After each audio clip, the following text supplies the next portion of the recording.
সবচেয়ে আশ্চর্যজনক একটা ঘটনা।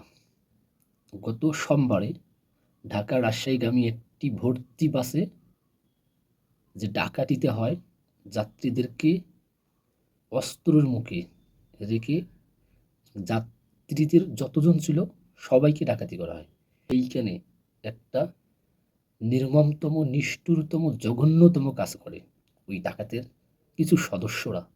সেটা হচ্ছে সেখানে একজন স্বামীর কাছ থেকে তার স্ত্রীকে তুলে নিয়ে সেই বাসের সিটের পেছনে তাকে ধর্ষণ করা হয় এবং সেই মেয়েটিকে কয়েক ঘন্টা ধর্ষণ করা হয় এবং সেই মেয়েটি যখন চিৎকার করে, আওয়াজ করে, কান্নাকাটি করে, এইটা চিন্তা করে যে তাদের বাসে আরও তো মানুষ আছে, তাদেরকে উদ্ধার করবে কিংবা বাঁচাবে, কিন্তু তার সেই চিৎকারে বাসের কেউ এগিয়ে আসে নাই।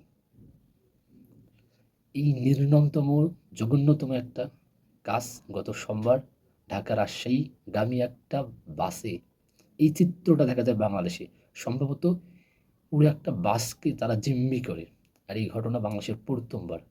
এখন আমাদের মনে একটা প্রশ্ন যাচ্ছে এখন এই সময় এসে, যে আমরা মানুষ, সাধারণ মানুষ যারা বাইরে থেকে বাইর হওয়ার একটা যে ভয়ভীতি কাজ করতেছে, কিংবা অনিরাপদ একটা বাংলাদেশ আমাদের সামনে উপস্থিত হচ্ছে। এতদিন তো তিনি আমাদের দেশের ছিলেন না, কিংবা আমাদের দেশ সম্পর্কে তার যতটুকু ধারণা ছিল, কিন্তু এই যে একটা অপরাধীর চক্র এখন মাথাচাড়া দিয়ে উঠতেছে, এটা সম্পর্কে তারা জানতো না। আমাদের যারা সুশীল মানুষ আছে, জনগণ আছে, কিংবা যারা এই সমাজের জন্য কাজ করে, তাদের সকলের উচিত ডক্টর মোহাম্মদ ইউনূসকে সাহায্য করা এবং এই অপরাধগুলো যারা করতেছে তাদেরকে খুঁজে খুঁজে বাইর করে দৃষ্টান্তমূলক একটা শাস্তির ব্যবস্থা করা। আসলে একটা জঘন্য, নিষ্ঠুরতম একটা কাজ, যেটা দেখে আমারও মাথা কাজ করতেছে না।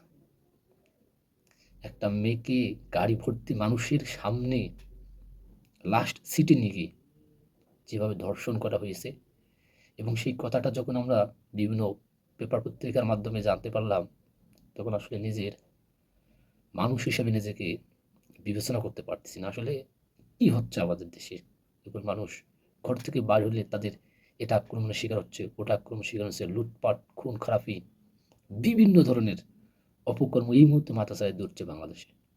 এবং এই সব কর্মকাণ্ড যারা করে দেশটাকে অস্থিতিশীল করার চেষ্টা করতেছে, তাদেরকে অবশ্যই শাস্তির মুখে এনে সর্বোচ্চ যে শাস্তি দেওয়া হয় সেটা দেওয়া উচিত, আমার যেটা মনে হয়।